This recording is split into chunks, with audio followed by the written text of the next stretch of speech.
Wzgórze Wawelskie stanowi najcenniejszy w Polsce zespół zabytkowy, mający z jednej strony zasadnicze znaczenie dla tożsamości narodowej Polaków, z drugiej zaś zajmujący ważne miejsce na mapie europejskiej spuścizny historyczno-artystycznej. Zamek Królewski na Wawelu stanowi dziś przede wszystkim wielkie muzeum wnętrz historycznych, którego ekspozycje zawierają bardzo różnorodne dzieła sztuki.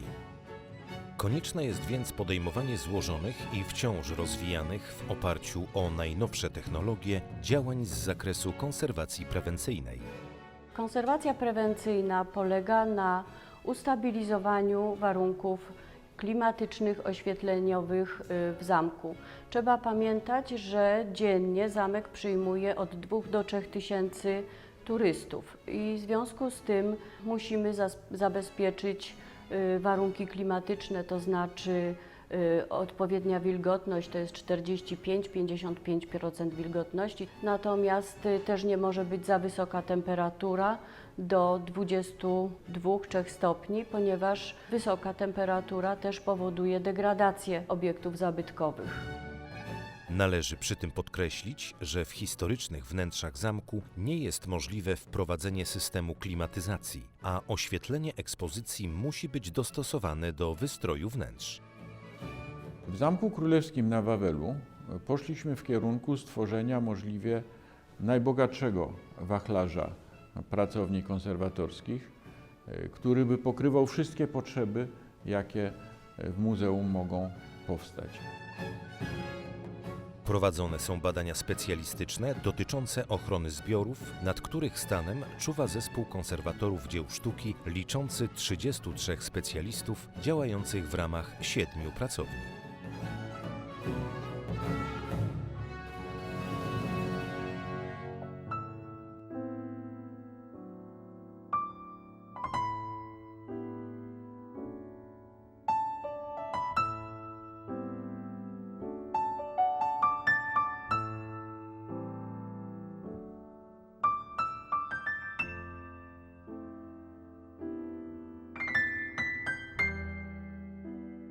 Pracownia Konserwacji Tkanin Zabytkowych jest najstarszą i największą pracownią konserwatorską w Zamkowym Muzeum.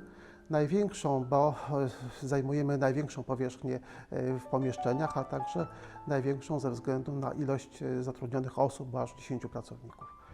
Zajmujemy się tkaninami wawelskimi. W naszym dziale tkanin jest aż 800 obiektów. Przede wszystkim najsłynniejsza kolekcja arasów królewskich, ale także największa w Polsce kolekcja gobelinów, no i zupełnie unikalny zbiór tureckich namiotów. Nasze prace nie koncentrują się tylko na klasycznych tapiseriach. Zajmujemy się także obiektami, które posiadają tekstylne elementy, tak jak na przykład w dziale mebli tapicerka foteli, krzeseł, czy w dziale militariów na przykład rzędy końskie i w tym dekoracyjne siodła. Prowadzimy konserwację głównie o charakterze zabezpieczającym. Jest to klasyczna konserwacja za pomocą igły, nici z dublażem od spodu podkładanym jako wzmacniająca dodatkowa powierzchnia. Ostatnio także wprowadzamy prace, które w większym stopniu pokazują czy przywracają wygląd oryginalny tkaniny, więc mają one charakter imitacyjny czy wręcz rekonstrukcyjny.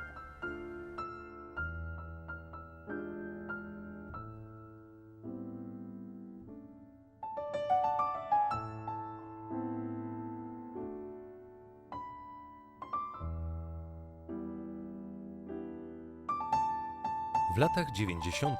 pracownia konserwacji tkanin zabytkowych podjęła wieloletni trud konserwacji namiotu tureckiego, tak zwanego niebieskiego, jednego z największych, z bogatej kolekcji muzealnej namiotów otomańskich.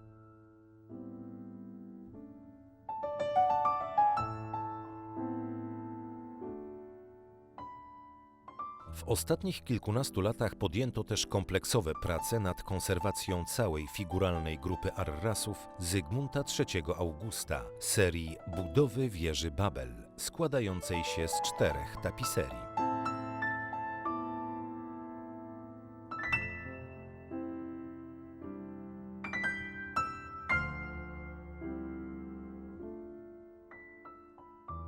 W związku z obchodami 600-lecia bitwy pod Grunwaldem, krótko przed 2010 rokiem, wykonano i zakończono dzieło pełnego odtworzenia jedwabnych kopii chorągwi grunwaldzkich uwiecznionych w banderii Prutenorum Jana Długosza.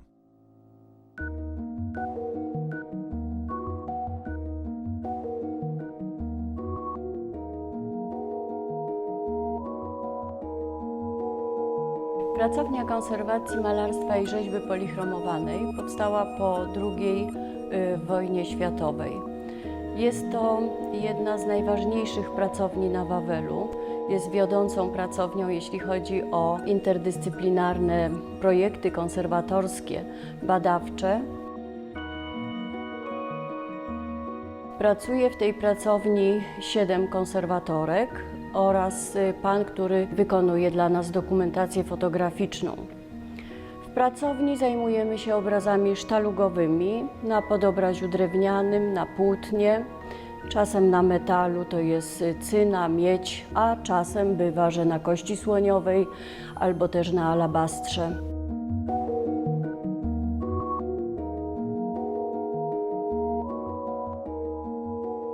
Prace są wykonywane i techniczne, bardzo skomplikowane, jak również prace estetyczne, które wymagają wielkiej cierpliwości, wielkiego talentu. Wszyscy pracownicy, którzy tutaj pracują, są bardzo dobrymi konserwatorami, świetnie wykwalifikowanymi.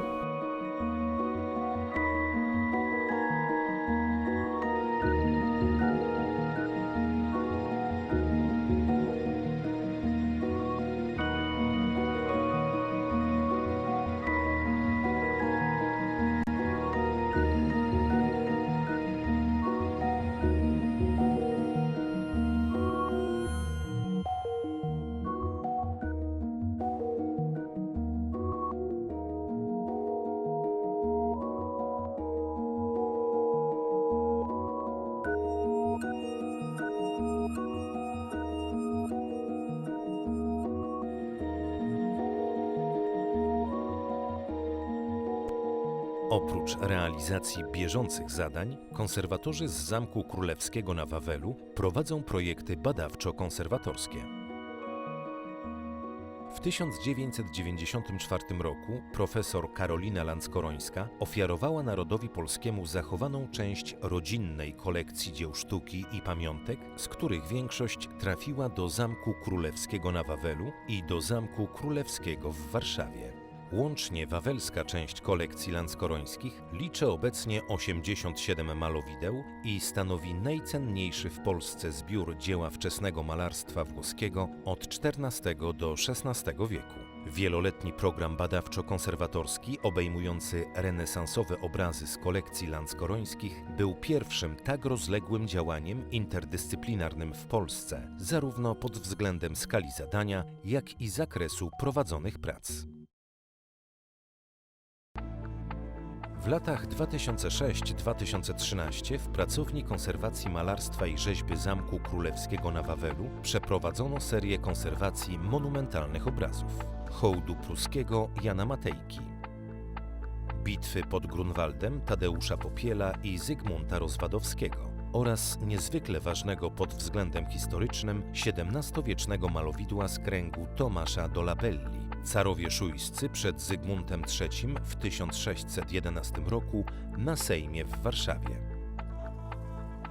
Były to rozległe przedsięwzięcia o charakterze interdyscyplinarnym, bardzo złożone ze względu na skalę i zakres prowadzonych prac konserwatorsko-badawczych, a także trudne pod względem logistycznym. 3 opisane wyżej przedsięwzięcia konserwatorskie trwały łącznie około 7 lat.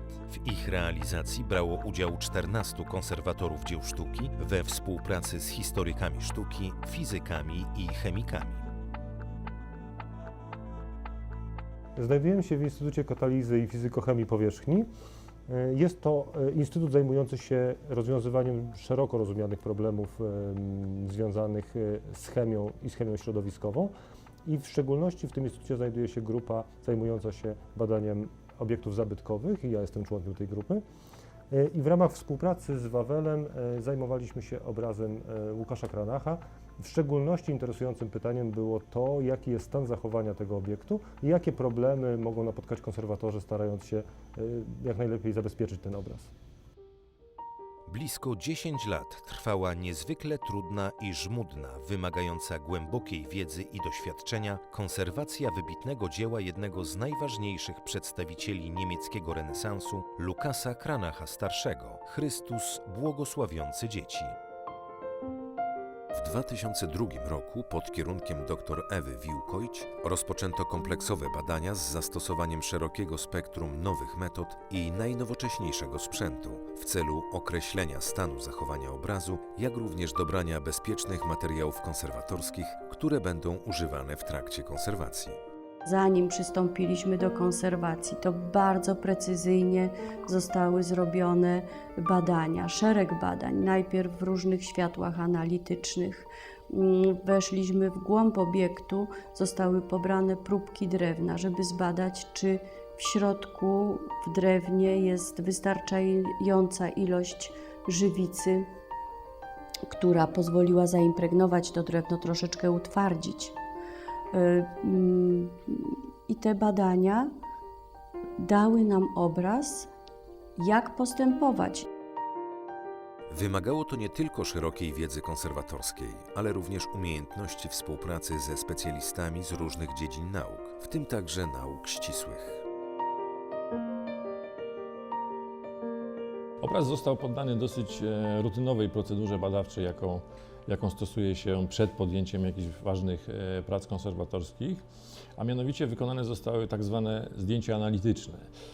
Inaczej mówiąc, są to fotografie obrazu, które wykonuje się z użyciem innych niż światłowidzialne źródeł promieniowania, a zatem mamy tutaj do czynienia z fotografią w ultrafiolecie, w bliskiej podczerwieni, a także radiografią, czyli fotografią rentgenowską. W przypadku ultrafioletu, tutaj dzięki temu, że wykorzystujemy zjawisko różnej luminescencji różnych materiałów, możemy doskonale ocenić wszystko to, co znajduje się na powierzchni warstwy malarskiej, a zatem widać zarówno warstwę werniksu, czy też oryginalną, czy też wtórne, jakieś późniejsze warstwy werniksu, a także szereg różnych nawarstwień wtórnych powstałych na przykład podczas poprzednich konserwacji. I tak właśnie było w przypadku tego obrazu. Tutaj widoczny jest właśnie fragment obrazu, jeden z tych 8 kadrów. No i jak to w przypadku rentgena, oczywiście możemy wniknąć w głąb całej struktury obiektu. Widzimy tutaj zarówno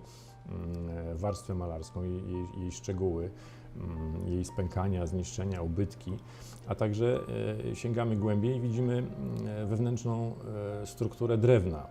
Widoczny jest tutaj poziomy układ przyrostów rocznych, łączenie desek, na którym powstało pęknięcie, które również przełożyło się na warstwę malarską, bo również w tym miejscu powstały jej ubytki.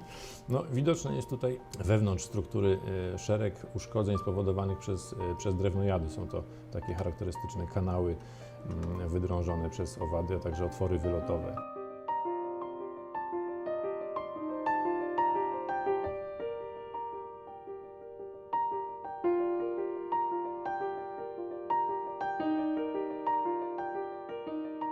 Praca konserwatora wymaga umiejętności łączenia wiedzy o pracy starych mistrzów, technologii, techniki wykonania różnych obiektów zabytkowych, jak również korzystania z najnowocześniejszych metod badawczych.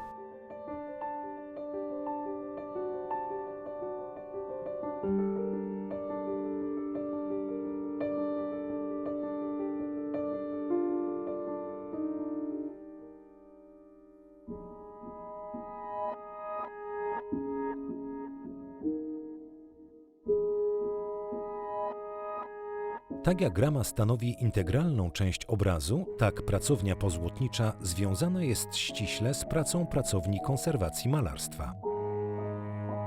Dobór odpowiedniej ramy z uwzględnieniem charakteru obrazu, epoki i specyfiki wnętrza ma kluczowe znaczenie i jest etapem wieńczącym pracę przy obrazie.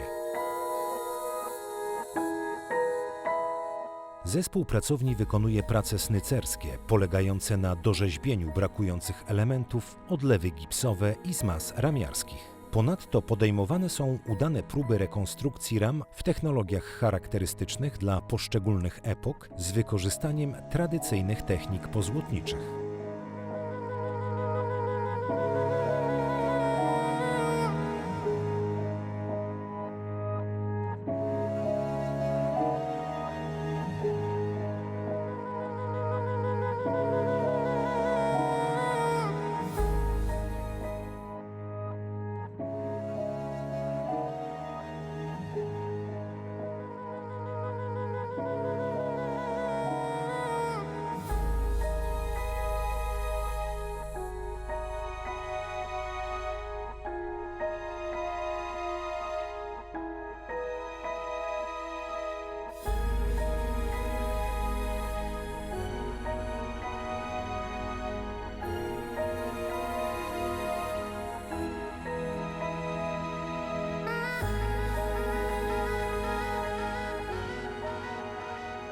Na wyposażeniu pracowni znajduje się unikatowe urządzenie zaprojektowane specjalnie do wykonywania charakterystycznych ram flamandzkich. Wszystkie ramy są odpowiednio patynowane, tak by stanowić dopełnienie dla zabytkowych wnętrz.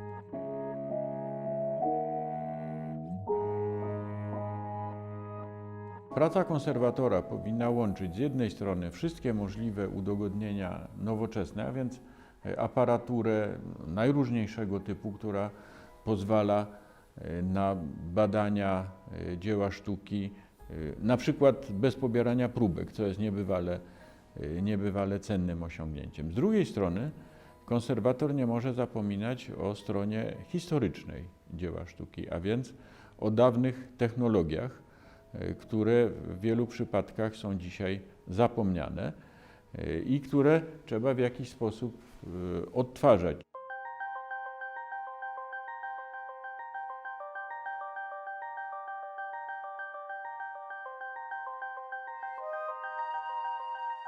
Zamek Królewski na Wawelu jako Muzeum Ekspozycji Wnętrz posiada bogatą kolekcję mebli. Zespół pracowni wykonuje kompleksową i zachowawczą konserwację obiektów. Wykonuje się wzmocnienia konstrukcyjne mebli skrzyniowych i szkieletowych.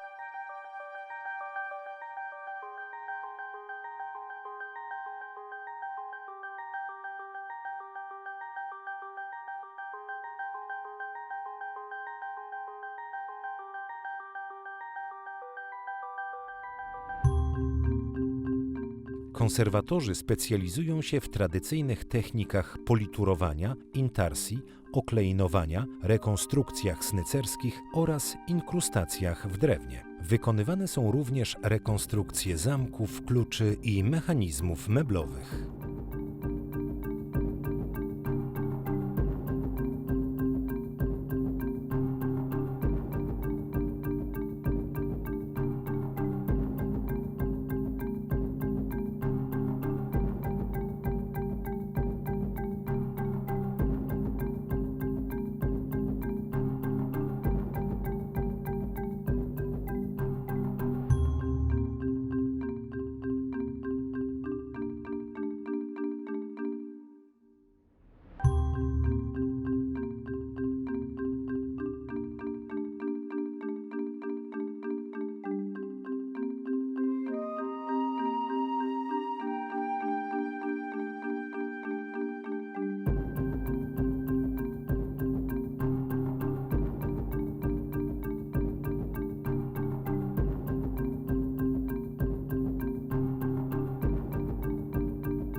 Nasza pracownia jako sekcja konserwacji rzemiosła artystycznego zawsze była integralną częścią tej całej dużej pracowni malarstwa, rzeźby i rzemiosła artystycznego. Mamy właśnie do czynienia z tą różnorodnością materiałową, że trzeba właściwie do każdego obiektu indywidualnie podchodzić. W związku ze specyfiką tych przedmiotów starych, z którymi mamy do czynienia i różnorodnością materiałową tych przedmiotów i technologią, w jakiej były te przedmioty wykonywane, to musimy sięgać rzeczywiście nieraz do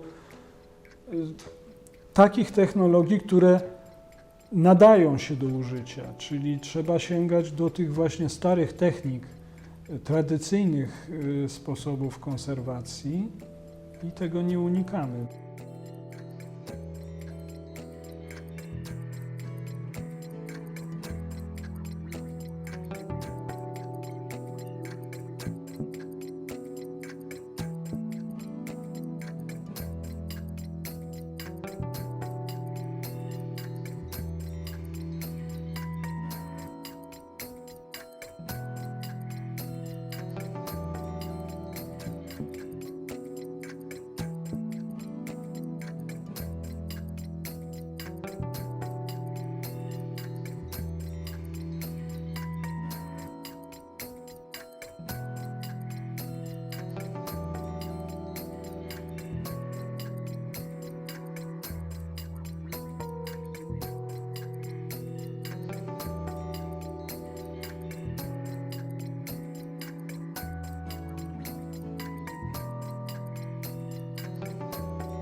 Pracownia konserwacji papieru na Zamku Królewskim powstała w 2000 roku. Do tej pory nie było takiej placówki.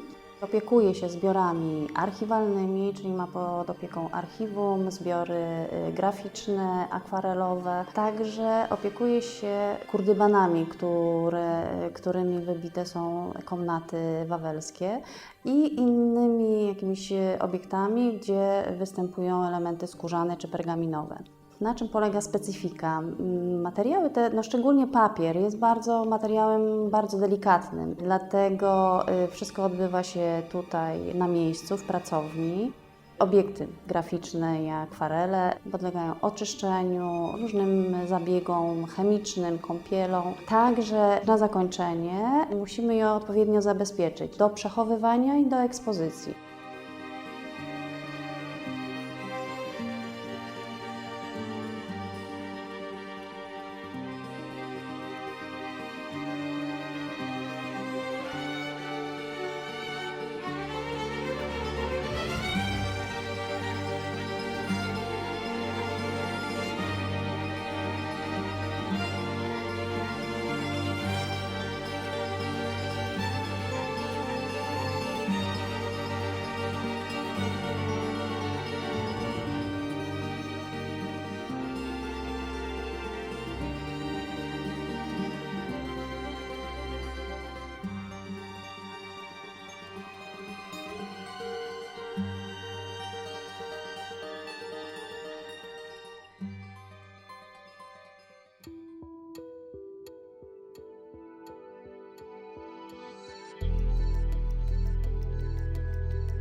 Zajmujemy się przedmiotami, obiektami pozyskanymi w trakcie badań archeologicznych prowadzonych na Wawelu. Między innymi są to fragmenty kafli, zabytki metalowe, między innymi monety, zabytki szklane, a również zabytki skórzane, drewniane i kościane.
Znaczenie konserwacji zabytków dla muzealnictwa, ale i historii sztuki nieustannie rośnie. Nie do pomyślenia jest dzisiaj prowadzenie muzeum, organizacja wystaw czy wysuwanie jakichś bardziej złożonych atrybucji bez stałej współpracy z konserwatorem.